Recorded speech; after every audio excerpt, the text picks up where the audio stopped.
Bago tayo magpatuloy, shoutout muna sa ating mga masugid na taga-subaybay, Jojo TV, Phil Patromo, Juday Inya, at Mars kay J. Fox, maraming salamat po sa inyo. Kabanata 3601, napabuntong hininga si Eleanor, pagkatapos, tahimik niyang sinabi, "Young Master Bauer. Tama na, huwag na nating pag-usapan ito." Ikinaway ni Jeff ang kamay para putulin siya. "Kamusta ang mga sugat mo? Takot ka ba? Ang bastos na iyon ay isa sa akin, ngunit sinusubukan pa rin niyang patayin ka. Nararapat siyang mamatay." Pumalakpak si Jeff. Pagkatapos noon, may nag-abot sa kanya ng baril. Hinatak niya ang gatilyo nang hindi nag-abala pang tumingin sa lalaking may buzzcut. Tumalsik ang dugo sa buong lugar. Niyakap ng mahigpit ni Jeff si Eleanor, na may maamong ekspresyon sa kanyang mukha. "Huwag kang mag-alala, kahit na siya ang aking pinagkakatiwalaang subordinate, papatayin ko siya dahil sa pagkontra niya sa iyo ng ganyan. Papatayin ko siya kahit 1,000 beses kung kailangan ko. Pangako, walang sino man ang makakasakit sa iyo muli." Sa kabila ng nakikitang saloobin at katatagan ni Jeff sa pagtatanggol sa kanya, si Eleanor ay hindi nakaramdam ng init. Isang ginaw ang damaloy sa kanyang gulugad dahil doon. Alam niyang katulad din siya ng lalaking iyon, na nabubuhay lang siya dahil maganda pa siya at kapaki-pakinabang kay Jeff. Kung ang lahat ng iyon ay mapapalitan, itatapon siya tulad ng lalaking iyon. Nakaramdam si Eleanor ng paninindig ng balahibo sa buong katawan niya. Marahan niyang tinulak si Jeff bago mahinang sinabing, "Okay lang ako, Young Master Bauer. Medyo nagulat lang ako. Ito ay hindi isang problema sa lahat. Magiging maayos din ako pagkatapos maligo at magpahinga ng ilang araw." Siyempre, si Sir York ay isang bihasang tao. Natural lang na lumabas ka sa sitwasyon na hindi nasaktan kasama siya sa paligid. "Kailangan kong magpasalamat sa kanya sa pagprotekta sa aking babae." Si Jeff ay mukhang nagpapasalamat, ngunit isang malamig na liwanag ang lumitaw sa kanyang mga mata. Obviously, naglalagay lang siya ng mukha. Kung magkakaroon ng pagkakataon, hindi niya iisipin na patayin si Harvey minsan at para sa lahat. Hindi talaga sinadya ni Master York na sirain ang kakayahan ng isa sa iyong mga tauhan, Young Master Bauer. Hindi naman sa hindi kanya nirerespeto. Natitense lang siya pagkatapos niyang salakayin ng mga Indian. Hindi napigilan ni Sir York ang kanyang sarili pagkatapos marinig ang lalaking iyon na mayabang. In fact, nirerespeto kanya talaga. Kung hindi, ang taong ito ay hindi babalik ng buhay. Desperado si Eleanor na ipagtanggol si Harvey. Masama ang naramdaman niya pagkatapos ng insidente. Gusto niyang humingi ng tawad. Ngunit sa tingin niya ito ay walang kabuluhan. Sa makatuwid, nagpasya siyang makipag-ayos kay Joseph sa lalong madaling panahon bago humingi ng tawad sa iyo sa handaan. "Ganoon ba?" Isang mahinang ngiti ang ipinakita ni Jeff. "Hindi na kailangang magpanik. Hindi ko siya sinisisi sa anumang bagay. Ang lalaking ito ay isa lamang kampan kung tutuusin. Sabihin mo kay Sir York na huwag ma-pressure tungkol dito. Iwanan na natin ito, at itutuon natin ang ating pagsisikap sa pakikitungo kay Joseph. Sisiguraduhin kong dadalhan ko siya ng mabigat na regalo sa handaan." Napabuntong hininga si Eleanor. "Salamat sa iyong kabutihang loob, Young Master Bauer. Sigurado akong gagawin ni Sir York ang kanyang makakaya." Umalis si Eleanor sa sick room makalipas ang kalahating oras. Malamig na tumawa si Jeff habang nakatitig sa kanyang likuran. "Mukhang makakakuha ako ng lugar para sa ibang babae sa lalong madaling panahon." Habang nagpaplano si Jeff na maghanap ng ibang babae. Kinabukasan, sa loob ng patio ng Marshall Hall. Komportabling yumuko si Harvey sa kanyang upuan ng ilang saglit bago binuksan ang kanyang mga mata sa liwanag ng umaga. "May nakuha ka na ba kay George, Rachel?" Ipinadala niya silang lahat ngayong umaga. Nagbuhos si Rachel ng isang tasa ng mabangong itim na tsaa sa tabi ni Harvey na may matamis na ngiti. Tulad ng alam natin, nasa kalahati ng suporta ng lungmen si Jeff kasama ang inner at outer hall. Bukod dito, maraming matatanda sa lungmen ang nasa kanyang panig. Sa ibabaw, si Jeff ay talagang mukhang pinakamalakas na young master sa buong pamilya Bauer. Mayroon din siyang napakalaking awtoridad. Ang gobyerno ng Floatwell, mga puwersang militar, at ang underworld ay pawang puspos ng mga tao. Sabi, ang napakalakas na young master ay mayroon ding nakamamatay na kahinaan. Mukhang bata pa siya, pero magaling siyang mag-alaga ng kanyang sarili niya. Sa totoo lang, malapit na siyang mag-40. Hindi lang siya mas matanda ng 10 taon kaysa sa young master ng ika-7 pamilya, si Harold mas matanda din siya kay Joseph. Ang iba ay maaari pa ring maghintay ng kanilang pagkakataon upang kunin ang posisyon bilang Panginoon ng pamilya. Ngunit hindi si young Master Bauer. Kung tutuusin, tatanda na siya kapag nangyari iyon. Ayon sa mga alituntunin ng pamilya, hindi siya karapat-dapat na maging kahalili ng pamilya kapag siya ay umabot sa isang tiyak na edad. Kaya nga, sa 3 young masters, siya ang pinaka-nagmamadali, iyon din ang dahilan kung bakit mas gusto niya ang kamatayan ni Master Longman. Ngayong may mga alingaw-ngaw ng pagkamatay ni Samuel, sa wakas ay mailalabas na ni Jeff ang kanyang sarili. Curious na tanong ni Harvey. Humigit kumulang. Ayon sa aming impormasyon, maaaring naghihingalo na si Samuel. Pwede siyang mamatay anumang oras, sagot ni Rachel pagkatapos ng isang buntong hininga. Isang pagtataka ang bumungad sa mukha ni Harvey. Si Samuel ay isang tusong matandang sorrow, at dapat siya ang nabubuhay sa bawat tao sa buong planeta. Kaya bakit may kumakalat na tsismis tungkol sa kanyang pagkamatay? Akto lang ba ito? Mayroon bang anumang patunay nito? Tanong ni Harvey matapos pag-isipan ang sitwasyon. Wala. Ang lahat hanggang sa puntong ito ay haka-haka lamang. Bumantong hininga ulit si Rachel. Ito ay normal, sa tingin ko. Kung si Samuel ay talagang mamamatay, ang pamilya Bauer ay titigil sa anumang bagay upang itago ito. Sabi, alam na natin mula sa matinding labanan ng 3 young masters. Gusto ni Jeff na supilan ang 2 pang young master sa lalong madaling panahon. Mula sa isang tiyak na point of view, ito ay sapat na patunay. Handa siyang lunukan ang pride niya sa charity garden para lang matapos ang mga kalaban niya. Ito ay ligtas na sabihin na ang young master na ito ay lubos na kakilakilabot. Nagpakita si Rachel ng masamang ekspresyon. Ginoong York, kahit anong tingin natin dito, hindi ordinaryong tao si young Master Bauer. Okay lang na makipag-alyansa sa kanya, pero hindi natin siya mapagkakatiwalaan bilang kaibigan. Ngumiti siya, kakampi, ginagamit lang niya ako bilang kasangkapan niya para laslasin ang sinumang gusto niya, di ba?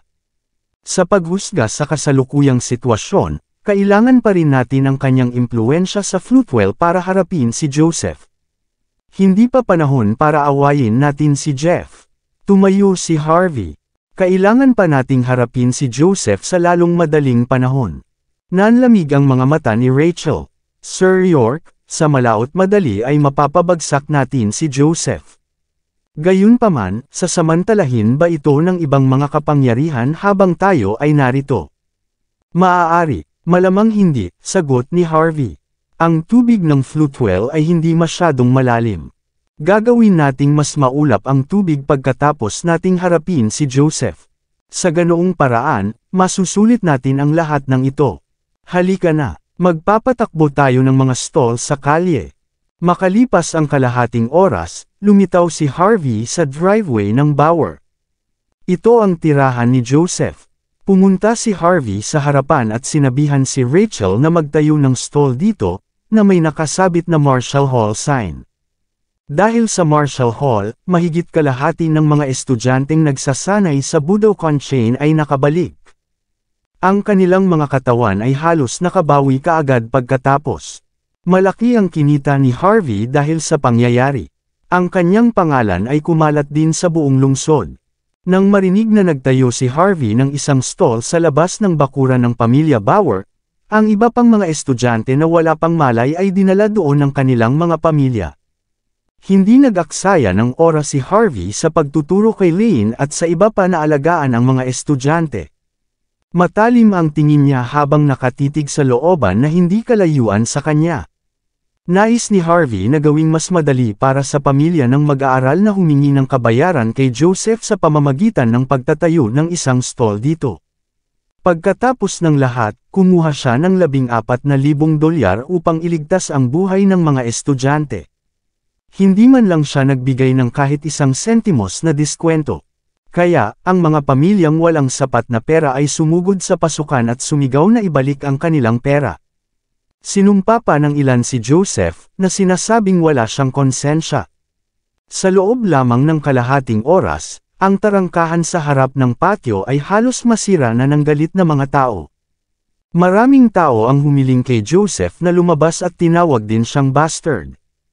Tumawag ang mga Bauer sa pulisya ng mabilis hanggat kaya nila, ngunit wala nang magagawa ang pulis pagdating nila doon.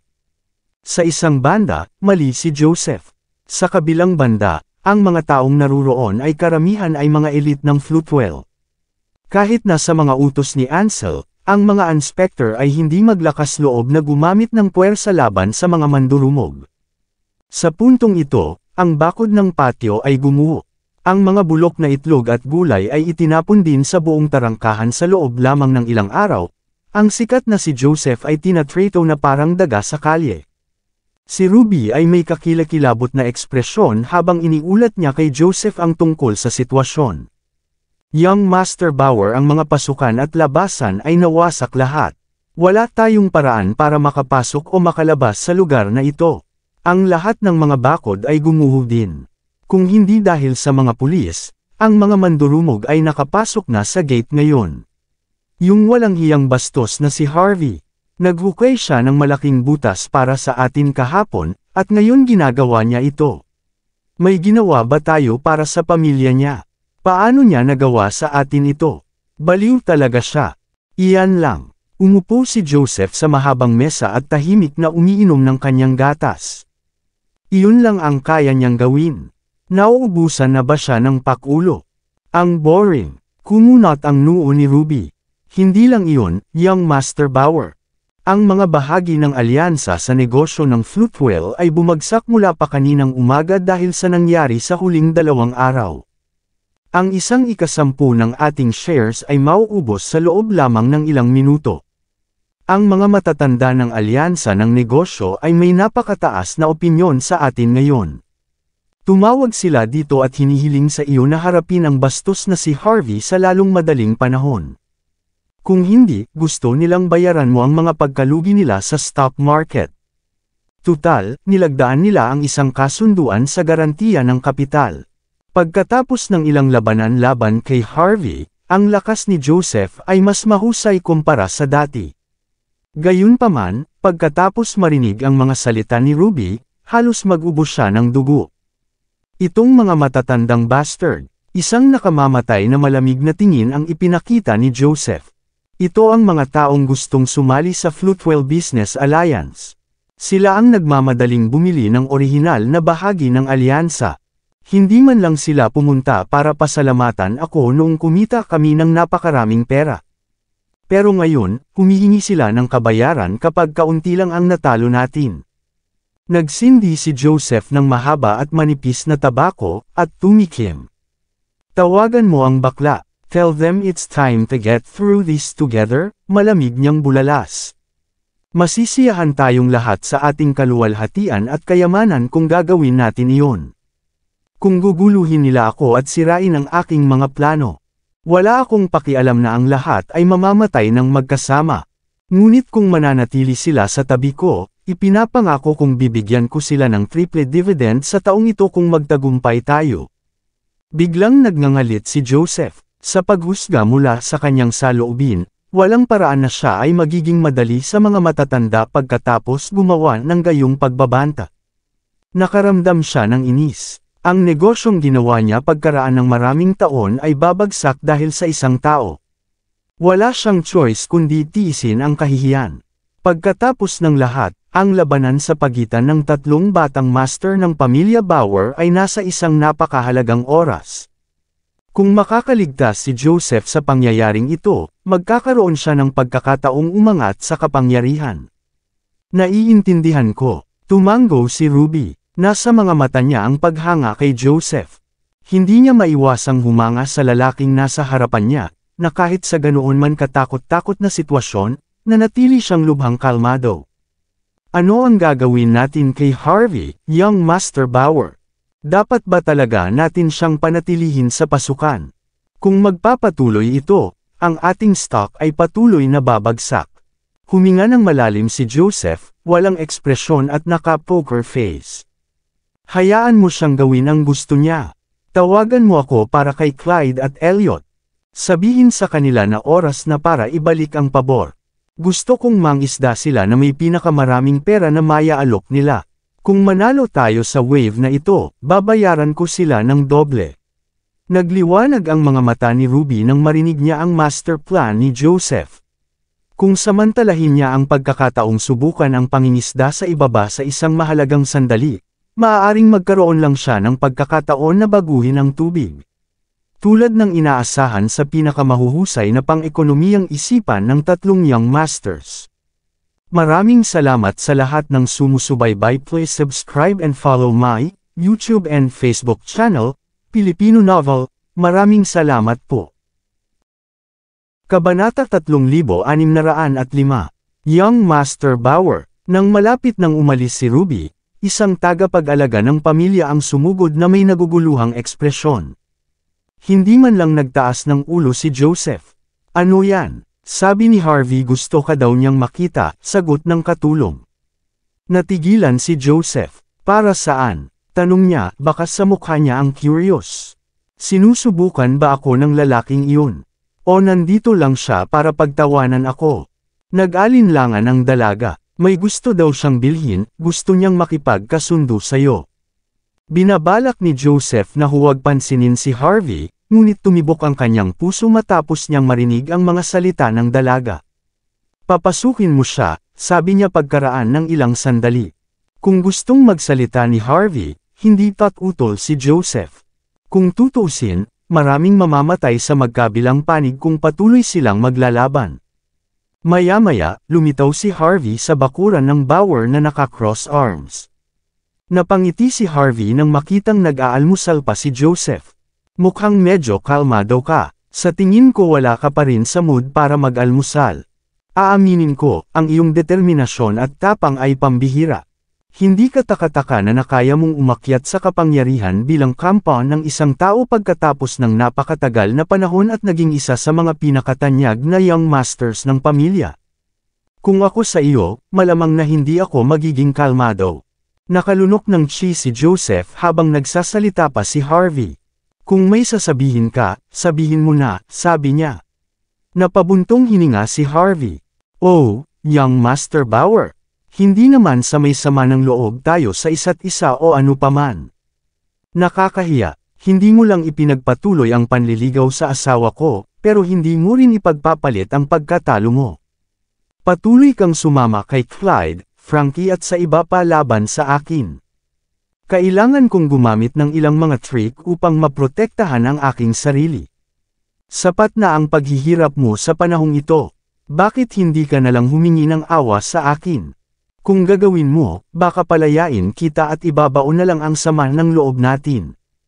Isang magandang tingin ang ipinakita ni Harvey. Si Jeff ay isang mapagmataas na tao, ngunit siya ay lumapit pa rin sa akin para sa tulong pagkatapos ko siyang tapakan. Bakit hindi mo tularan ang iyong kapatid? Tutal nasasakupan kanya dati. Naningkit ang mga mata ni Joseph sa gulat. Tama na ang usapan tungkol sa kalokohang ito, Harvey. Si Jeff ay walang kahihiyan na gamitin ka bilang isang kasangkapan, ngunit hindi ako. At saka, gumagamit ka lang ng mga underhanded na taktika sa lahat ng oras. Sa tingin mo ba ay maaari mong maimpluwensyahan ang pundasyon ng alyansa sa negosyo ng Flutewell? Hindi mo ba naisip na medyo mayabang ka? Kung sino ang gustong sirain niya, siya ang unang mababaliw sa kanya. Mababaliw. Nagkibit-balikat lang si Harvey. Sa tingin ko ay maayos ako para makipag-ayos sa iyo ngayon. Paano mo ako matatawag na baliw? Napapikit si Joseph habang tinititigan si Harvey ng matagal. Huwag ka nang umabot sa ganyan. Kung tama ang hula ko, ang mga tauhan ni Caden ang nasa likod ng insidente kahapon. Iyon ay isang hakbang sa pagkuha ng iyong mga tauhan na umamin pagkatapos tanungin. Pero nagbago na ang panahon, Harvey. Sa panahon ngayon, mayroon na tayong mga lie detector at truth serum na magagamit natin. Kung gugustuhin ko, maaari kong sabihin sa kanila ang totoo at ganap na sirain ang iyong reputasyon. Sa tingin mo ba wala na talaga akong ideya? Napangiti si Harvey matapos marinig ang pagbabanta ni Joseph. Lahat tayo ay matalinong tao, young Master Bauer. Hindi na kailangang magpatalo ng ganyan. Kung ito lang ang makakasira sa reputasyon ko, ginawa mo na sana ito sa iyong awtoridad. Bakit mo pa ako pinagbabantaan ng ganito ngayon? Hindi mo ginagawa ito dahil alam mong walang saysay ang mga taong ito na magtapat. Napuno ng hindi mapigil ang galit si Ruby nang makita ang pagmamataas at kawalang galang ni Harvey. Wala ka bang self-awareness? Sigaw niya sabay hampas ng mesa. Anong ibig mong sabihin, walang kwenta? Iyong mga taong iyon. Malalaman ng lahat na ginawa mo ang lahat kung umamin sila. Nagawa mo na. Ang mga humahanga sa iyo ay ibabalik ang kanilang mga sandata laban sa iyo. Malapit na naming sabihin sa iyo kung ano ang pakiramdam ng mahulog mula sa kapangyarihan. Clap, clap, clap. Mapaglarong ipinalakpak ni Harvey ang kanyang mga kamay. Ang mga nasasakupan mo dito ay may matatalas na dila. Medyo mabagal din ang utak niya. Itinutok ni Harvey ang kanyang ulo sa kanyang sarili. Hindi ba niya naiintindihan na ang katotohanan ay hindi na mahalaga? Maniniwala ba ang mga estudyanteng iyon? Maging ang mga pamilya nila? Akala nila ikaw at ang Flutewell Business Alliance ay nagtakda ng mga tao para sa akin para lang ibagsak ako. Kapag nangyari iyon, mas malalagay ka sa mas malaking problema. Labis ang sama ng loob ni Ruby matapos marinig na sinisiraan siya ni Harvey dahil sa pagiging tanga. Ikaw ang mabagal, hindi mo ba naiintindihan? Ang opinyon ng publiko ay nangangahulugan ng lahat. Tiyak na maniniwala ang lahat kapag napakaraming tao ang tumstigo laban sa iyo. Kapag nangyari yon, magpapa-press conference kami. Malapit ka nang mamatay sa isang kakilakilabot na kamatayan. Natural, akala ni Ruby ay matatapos si Harvey kung gagawin niya ito. Naniniwala siyang walang pagpipilian si Harvey kundi ang sumuko, na walang ibang paraan.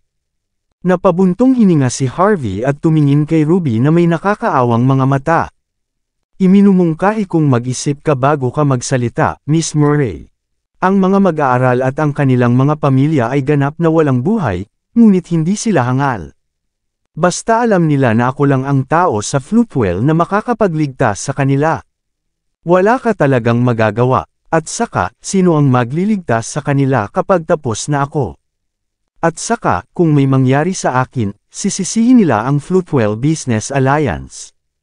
Ito ang dahilan kung bakit ang iyong young master ay hindi nag-abala sa pagpapadala ng sinuman upang gumawa ng kahit ano. Ito rin ang dahilan kung bakit walang nagtangkang barilin din ako. It's not that he doesn't dare. Hindi niya kaya. Laking gulat ni Ruby matapos marinig ang mga salita ni Harvey, kaya napatili siya. Kahit sa simpleng pag-iisip, napagtanto niyang tama si Harvey. Walang ibig sabihin ang katotohanan pagdating sa kapakanan ng bayan. Ikaw ay isang ulirang mamamayan. Dapat kang makakuha ng kredito para dito. Paano mo nagawa ang isang bagay na iyon? Kinagat ni Ruby ang kanyang mga ngipin, at wala siyang choice kundi itali si Harvey sa moral. Oo, ako ay isang modelong mamamayan. Napabuntong hininga si Harvey. Kung hindi, hindi ako uupo dito para kausapin ka ng maayos.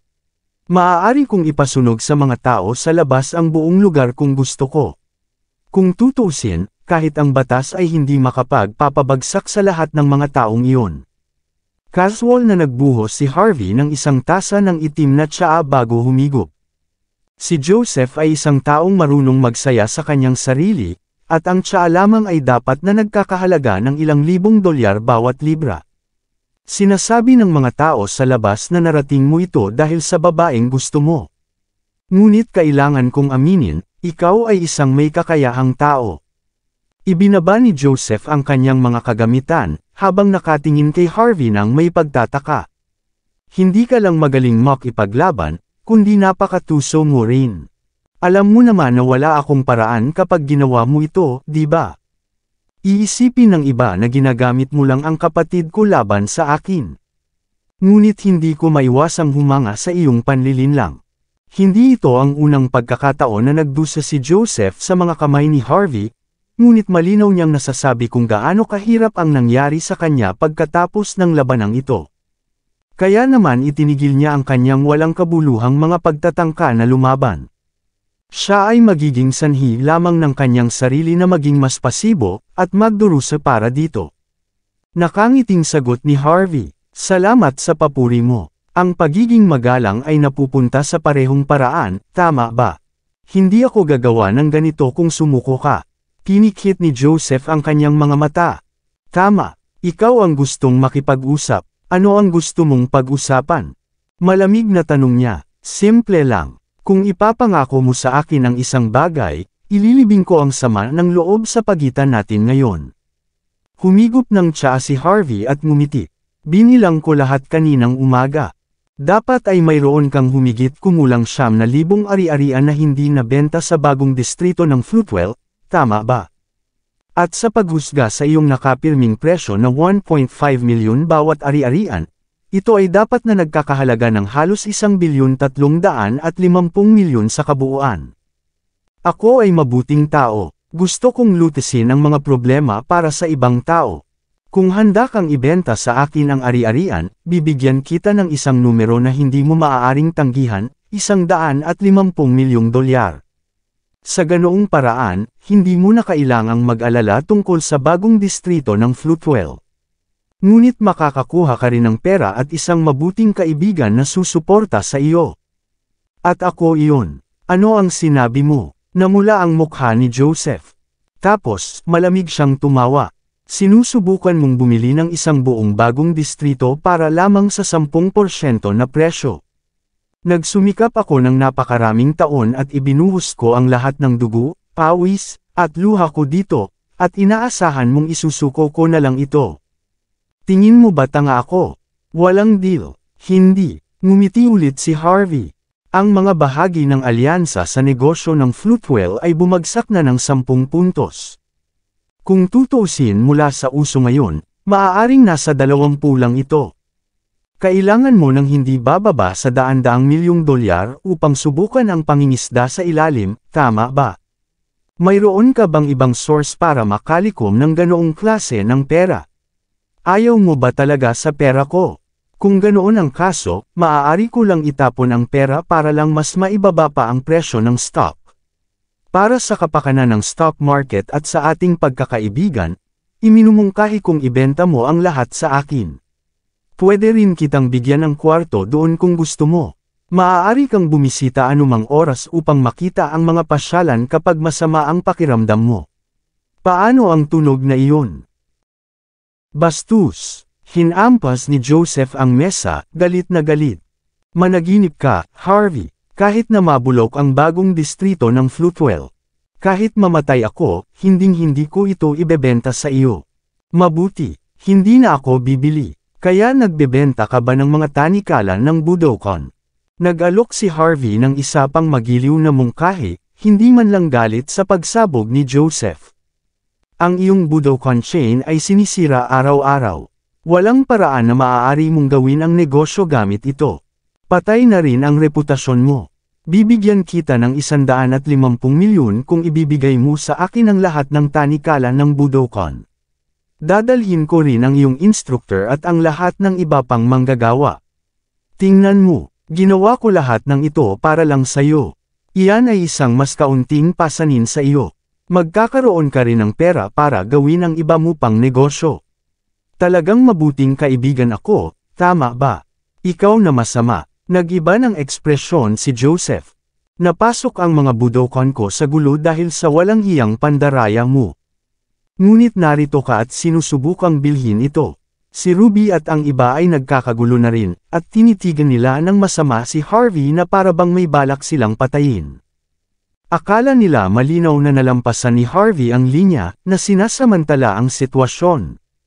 Mas gugustuhin kong gamitin ang Budokan bilang mga tambakan kaysa ibenta ito sa iyo. Tumigil ka sa pangangarap. Gustong bugbugin ni Joseph si Harvey hanggang mamatay, ngunit wala siyang ibang magagawa kundi pigilan ang kanyang damdamin dahil hindi siya nang ahas. Mapait na tiningnan ni Harvey si Joseph. Dahil hindi mo rin ibebenta ang mga ito, paano ang mga gusali ng opisina at mga shopping mall na pagmamay-ari mo? Ang alyansa sa negosyo ng Floatwell ay bumagsak. Maaga o huli, ang gusali ng opisina ay hindi gaanong magagamit. Kung ibebenta mo ang lahat ng iyon, ito ay malamang na nagkakahalaga ng $750 milyong. Bilang mabuting kaibigan mo, dudoblihin ko pa ang presyo para sa iyo. Bibilhin ko ang gusali sa halagang $1.5 bilyong. Dapat mararamdaman mo na ang sinseridad ko ngayon, di ba? Ikaw, matagal na nawala ang composure ni Joseph nang makita niya ang maliit na ngiti ni Harvey. Kalimutan ang istruktura sa ibabaw, ang lupa lamang ay nagkakahalaga na ng higit pa kaysa doon. Akin pa ang mga gusali. Hindi ko ibebenta sa iyo kahit anong mangyari. Hahayaan kong mabulok ito kung kinakailangan. Pakiusap umalis ka na. Huminga ng malalim si Joseph, pinilit ang sarili na kumalma. Gusto lang niyang makisali sa ikasyam na sangay ng pamilya Jean sa pamamagitan ni Mandy. Nais niyang dagdagan ang kanyang kapangyarihan sa sangay bago palawakin ang kanyang awtoridad at impluwensya sa ibang sangay pagkatapos. Ngunit bago niya makumpleto ang kanyang plano, nangyari ang lahat ng ito. Kung alam niyang ganito kahirap pakitunguhan ang asawa ni Mandy, hinding-hindi niya ito hinawakan sa simula pa lang. Sayang walang lunas sa panghihinayang. Sa puntong ito, wala nang paraan para ibaon pa ng dalawang panig ang anumang sama ng loob. Si Ruby at ang iba pa ay humakbang pasulong, malamig na nakatingin kay Harvey. Pakiusap Mr. York. Nakangiting tumayo si Harvey. Lumapit siya kay Joseph at marahang tinapik ang mukha ni Joseph. Bakit hindi madaling lapitan ng ganito, si Young Master Bauer? Alam na alam mo kung hanggang kailan ka magtatagal. Kahit hawak mo ang iyong ari-arian, sino sa tingin mo ang tutulong sa iyo? Sino sa tingin mo ang magpapahiram sa iyo ng pera? Si Clyde? O si Elliot? Sa tingin mo ba ay sapat na silang kaibigan para makaahon ka sa gulo? Huwag kang walang muwang. Ibebenta mo lahat sooner or later. Ang tanong lang kung kanino mo ibebenta. Mabuti kung hindi mo ito ibenta sa akin. Maghahanap lang ako ng maraming tao na bibili nito mula sa iyo. Maaga o huli, ang ari-arian ay nasa aking mga kamay. Kung mas matagal kang magdesisyon, mas mura ang kailangan mong ibenta. Wala akong pakialam na maghintay. Tignan natin kung susuko ka muna o hindi. Para sa iba pa, I wish you all the best. Casual na dinampot ni Harvey ang tinapay sa mesa at kumagat bago naglakad palabas, walang pakialam na winuwagayway ang kanyang kamay. Naningkit ang mga mata ni Joseph habang nakatitig sa likod ni Harvey. Nadama niya na hindi ang mandurumog ang dudurog sa kanya. Kung tutusin, hindi naman sinasadya ni Harvey na pakawalan siya. Bilang isa sa mga lokal na lakas ng Floatwell, nagawa ni Joseph na muling itayo ang komersyal na order ng Floatwell sa loob lamang ng 6 na taon. Gayunpaman, wala siyang ibang magagawa kundi ang makaramdam ng labis na pagkairita sa kasalukuyang sitwasyon. Matapos ang paghiling ng kanyang mga ngipin, malamig siyang tumawag, "Go on with Plan B, Ruby. Gusto kong makita kung mas makulit si Harvey kaysa sa akin." Naglakad si Harvey palabas ng bakuran sa tahimik na lakad. Pagkatapos niyang bantayan ang ilang estudyante, sumakay na siya sa kanyang van para magpahinga. Hinayaan ni Rachel, na nag-iingat ng kaayusan sa lugar, sa ibang tao ang humawak sa sitwasyon.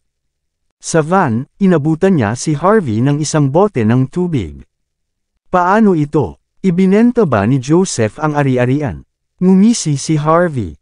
Siyempre hindi. Ganun pa man, medyo may natitira pa siyang lakas dahil hindi pa niya inutusan ang mga tauhan niya na barilin ako.